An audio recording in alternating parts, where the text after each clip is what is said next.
Baik, bismillahirrahmanirrahim. Assalamualaikum warahmatullahi wabarakatuh. Ketemu lagi dengan saya teman-teman sekalian.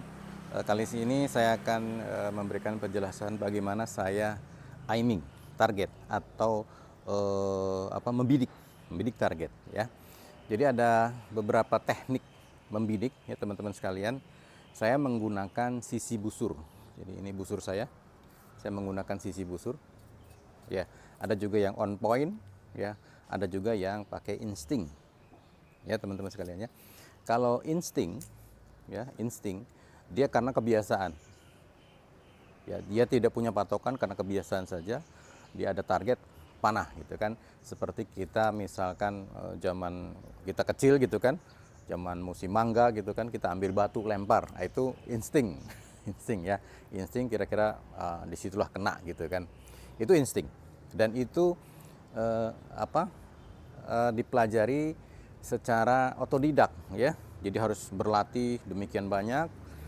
Kemudian dia punya feel sendiri bahwa jarak sekian harus ditembak dengan cara apa, seperti itu. Nah kemudian yang kedua, cara membidik on point. Jadi teman-teman, ini ada poin dari arrow ya. Ketika arrow ditarik sampai di pas anchor point, dia sudah mentok gitu kan, si ujung arrow ini arahkan ke target di titik kuning situ ya. Kalau kita gitu ya, ini seperti ini ya. Jadi pas ujung arrow-nya itu pas di kuning, itu on point ya. Nanti ketika kuningnya nggak dapet, di mana dia nancap, nanti lakukan koreksi gap ya. Misalkan ini saya kasih contoh ya, saya kasih contoh on point ya, on point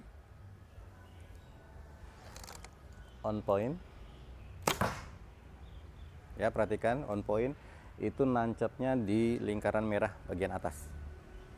Nah gapnya gimana? Gapnya adalah teori cermin, berarti saya harus menembak merah bagian bawah supaya dapat kuning. Kita buktikan ya.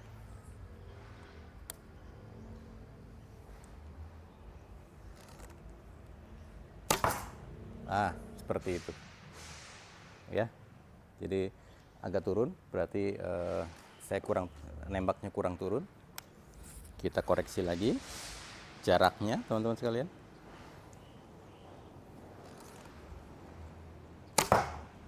Itu sudah kena kuning ya.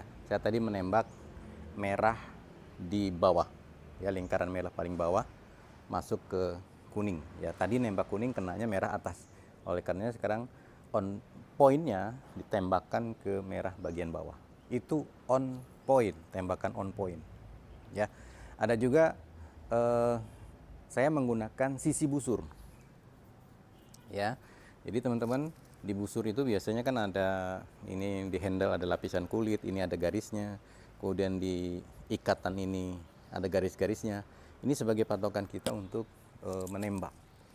Ini contoh jarak 5 meter. Jarak 5 meter biasanya di atas garis kulit ini, di sini biasanya kalau saya nembak ya. Kita kasih contoh. Saya tidak menggunakan on point, tapi saya menggunakan sisi busur. Perhatikan.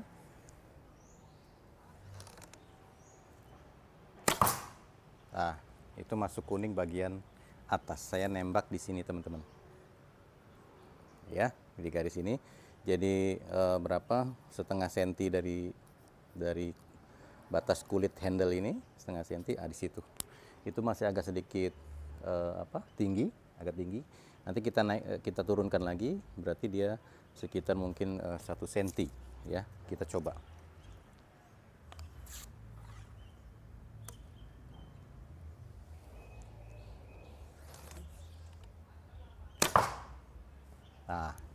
Itu ya 1 senti langsung kena kuning. Itu pakai busur. Teman-teman, untuk busur ada yang menembak di sisinya, tapi kalau saya dari tengah busur ya. Saya menggunakan 2 mata sehingga kanan kiri kelihatan dari tengah busur nanti. Ya, kuningnya ditaruh di tengah busur sini dan alhamdulillah tepat target. Jadi saya tidak menutup mata kiri, dua-duanya terbuka.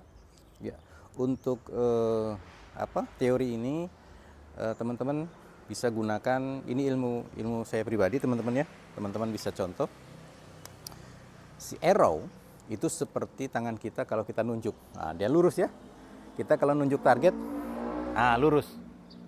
Ini nih, lurus nih. Berarti arrow itu pengganti lengan kita untuk menunjuk target. Ya, kalau kita pasang, arrow itu menunjuk ke target. Seperti itu ya. Menunjuk ke target. Jadi si ujung poinnya memang ke arah target. Itu untuk koreksi kanan kiri. Sementara untuk koreksi atas bawah saya gunakan sisi busur. Gitu ya. Jadi supaya kenanya di tengah, poin tetap diarahkan ke tengah, ke target. Ya, menunjuk gitu kan. Untuk kanan kirinya saya menggunakan untuk atas bawahnya saya menggunakan busur, kanan kirinya menggunakan poin. Ya. Jadi ada suatu teori yang bagus yang bisa teman-teman terapkan. Ketika teman-teman melihat arrow lebih pendek dari yang seharusnya, itu berarti tepat sasaran. Jadi kalau teman-teman tarik seperti ini ya, arrow itu panjang, tapi setelah ditarik itu kelihatan lebih pendek. Berarti dia pas garis, pas kena kuning, ya, gitu, pas garis. Jadi kalau nyatanya arrow sepanjang ini, tapi ketika dipasang di sini dan kita mulai membidik, itu arrow kelihatan cuma setengahnya. Ya, berarti itu sudah center tembakannya.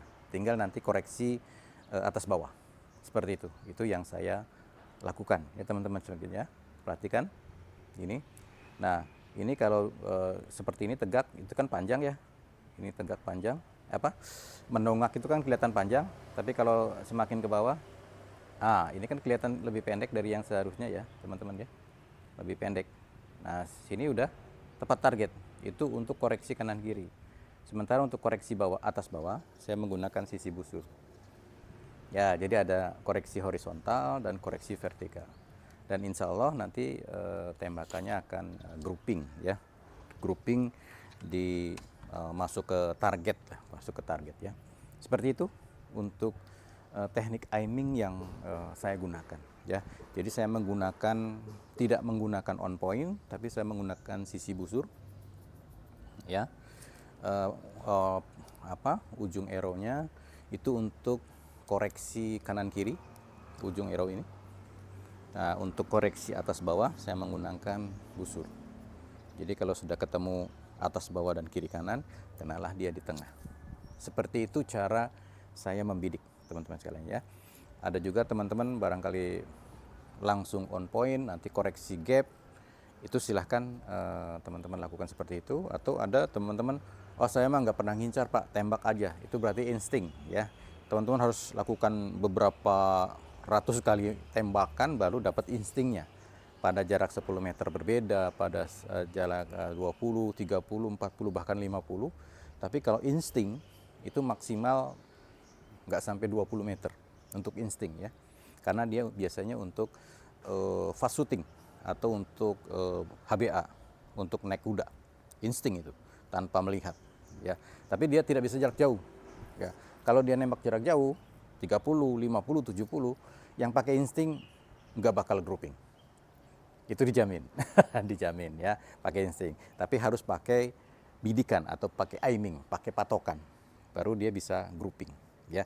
Jadi pemanah-pemanah ground, pemanah-pemanah di lapangan itu menggunakan aiming atau menggunakan bidikan. Ya.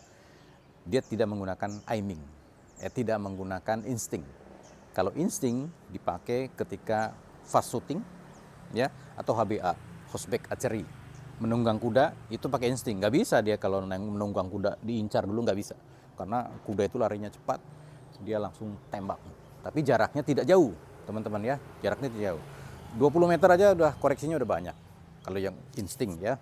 Kalau yang ground itu bisa sampai yang terbaik sekarang 140 meter bisa, atau bisa kena ya kalau ground dengan teknik aiming atau bidikan gitu ya. Tapi kalau insting rasanya akan sangat sulit ya kalau jaraknya terlalu jauh ya. Tapi pilihan silahkan teman-teman pilih mana yang paling nyaman gitu, paling nyaman, yang paling tepat sasaran, silahkan teman-teman gunakan ya. Nanti pelajari, dalami, kemudian lakukan latihan setiap hari. Mudah-mudahan apa yang teman-teman jadikan patokan itu bisa membawa kebaikan ketika teman-teman lakukan tembakan memanah. Ya, itu cara aiming teman-teman ya. Sampai ketemu lagi dengan saya. Assalamualaikum warahmatullahi wabarakatuh.